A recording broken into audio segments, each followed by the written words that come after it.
ارے ہمیں انفیکشن ہو جائے گا، ہٹاؤ اسے ایک رسی میں باندھ کے کسی دریا میں پھینک دو جا کر۔ جب انہوں نے اتنا کہا تو ہم 4 لوگوں نے اس کے کفن دفن کا انتظام کیا اور اس کو دفن کر کے جا رہے ہیں۔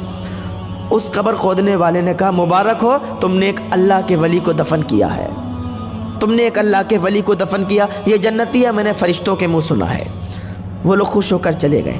اب جب لاسٹ میں جو جنازہ آنے والا تھا وہ دیکھ رہا تھا وہ کون سا جنازہ ہے۔ دیکھا کہ بہت ہی دھوم دھام سے لاکھوں آدمی اس جنازے کے ساتھ، پھولوں سے مالا سے پوری چارپائی سجی ہے، لوگ نعرے بلند کرتے آ رہے ہیں۔ جب وہ جنازہ آ گیا تو لوگوں نے پوچھا کہ کوئی قبر خالی ہے؟ تو میں نے کہا ہاں ایک قبر خالی ہے۔ کہا کتنے روپے؟ میں نے کہا 1000۔ تو ان امیروں نے 1000 روپے لے کر اور میرے منہ پر مار دیے، بولے دور ہٹ جا، اب یہاں امیر کا جنازہ ہے، امیر کو دفن کرنے والے ہیں، تو ہٹ یہاں سے، انفیکشن پھیلا رہا ہے۔ بولے میں ہٹ گیا دور۔ جب انہوں نے دفن کر دیا جنازے کو، اس مردے کو دفنا دیا تو مٹی کم پڑ گئی، پھر مٹی باہر سے آئی، مول خرید کے منگائی گئی اور اس کی قبر کو اور اونچا کر دیا گیا۔ اور میں دیکھ رہا تھا اور میں سوچ رہا تھا کہ فرشتوں نے کہا تھا کہ جو تیسرا انسان اس میں آئے گا اس کی قبر میں عذاب ہوگا۔ میں یہ سوچ کر بڑا افسوس کر رہا تھا۔ پھر جب وہ جانے لگے ان میں سے میں نے ایک کا ہاتھ پکڑ لیا۔ میں نے کہا بھائی ایک بات بتاؤ، یہ تمہارا رشتہ دار ہے؟ اس نے کہا نہیں رشتہ۔ اب ایک بات سنیے، جب آدمی غریب ہوتا ہے، جب انسان غریب ہوتا ہے تو اس کے رشتہ دار بھی اسے بھول جاتے ہیں، اور جب انسان مالدار ہو جاتا ہے تو جو رشتہ دار نہیں بھی ہوتے ہیں وہ بھی کہنے لگتے ہیں کہ ہم تمہارے رشتہ دار ہیں۔ جب انسان غریب ہوتا ہے تو اسے پیسے دینے والا کوئی نہیں ہوتا ہے، اس کو اگر وہ کسی سے ادھار بھی مانگ لے تو اس کو کوئی نہیں دیتا، لیکن انسان اگر مالدار ہے تو مالدار ہی مالدار کو دیتا ہے۔ آج کل غریب کا کوئی نہیں ہے۔ تو وہ کہنے لگا کہ آپ اس کو جانتے ہو؟ اس نے کہا نہیں ہم تو نہیں جانتے۔ کہا بھائی ایک بات بتائیں تو ناراض تو نہیں ہو گئے؟ تو اس نے کہا بتاؤ ہم کیوں ناراض ہوں گے، نہ تو ہمارا کوئی رشتہ دار ہے، نہ تو ہمارا کوئی خاندانی ہے، ایک امیر شخص کی بیوی کا جنازہ ہے، ہم تو شریک ہو گئے، ہم تو مٹی دینے کے لیے چلے آئے۔ کہا سنو، میں نے فرشتوں کے منہ سنا ہے کہ اس قبر میں جو دفن ہونے والا ہے اس پر عذاب ہونے والا ہے اللہ تعالیٰ کا۔ یہاں تو تم نے اس کو مٹی سے اوپر تک بہت بڑی قبر بنا دی، پھولوں کے مالا چڑھا دیے، پانی چھڑک دیا، لیکن قبر میں اس پر عذاب ہو رہا ہے۔ اس قبر کھودنے والے نے کہا یہ بتاؤ اس کے معاملات کیا تھے، کون سی ایسی وجہ تھی کہ جس کی وجہ سے آج یہ قبر میں عذاب کی مستحق ہے، آج اس کی قبر میں عذاب ہو رہا ہے؟ تو وہ کہنے لگا بھائی بات یہ ہے کہ یہ سب سے امیر، شہر کے سب سے امیر کی بیوی تھی، محلے کی غریب بچیاں اس کے دروازے پر اگر آتی تھیں اور کہتی تھیں کہ چلو آج ہم نے حضور کی محفل سجائی ہے، آج ہم نے ظہر کے بعد یا عصر کے بعد ہم نے حضور کی محفل سجائی ہے، چلیے ہمارے گھر، آپ امیر گھر کی بہو ہیں، آپ ہمارے گھر آئیں گی، ہماری عزت میں اور 4 چاند لگ جائیں گے۔ تو یہ کہا کرتی تھی، تھپڑ مار کے کہا کرتی تھی کہ نکل جاؤ، ہم تمہارے گھر پہ آئیں گے، ہم اتنے امیر ہیں، تمہارے گھر پہ جا کر ہم انفیکشن ہمیں ہو جائے گا، ہمیں یہ ہو جائے گا وہ ہو جائے گا۔ تو وہ غریب بچیاں مایوس ہو کر واپس لوٹ جایا کرتی تھی۔ جب یہ بازار جاتی تھی تو اچھے لباس میں بال کھول کر بازار میں جاتی تھی۔ جب کوئی نیا لباس آتا تھا، نیا کپڑا آتا تھا، سب سے پہلے خرید کر بازار میں لوگوں کو دکھایا کرتی تھی۔ کوئی نئی چپل آتی تھی، سب سے پہلے خرید کے غریبوں کے سامنے دکھاتی تھی کہ ہم نے یہ پہنا، ہم نے یہ کیا، ہم اتنے امیر ہیں۔ اپنی امیری کو لوگوں کے سامنے ظاہر کرتی تھی، لیکن اس کو یہ نہیں معلوم کہ غریبوں پر اس کا کیا اثر پڑتا تھا، اور اس کی یہی حرکت تھی۔ اور ایک بات سن لیں، ایک عورت 4 مردوں کو جہنم میں لے کر جائے گی۔ ایک بات کان کھول کر سن لیں، ایک عورت 4 مردوں کو جہنم میں لے کر جائے گی۔ اب آپ کا سوال ہوگا کہ وہ کیسے؟ تو سنو، ایک عورت سب سے پہلے جب عورت گناہگار ہوگی تو وہ 4 مردوں کو گنائے گی اور 4 مردوں کو وہاں سزا دلوائے گی۔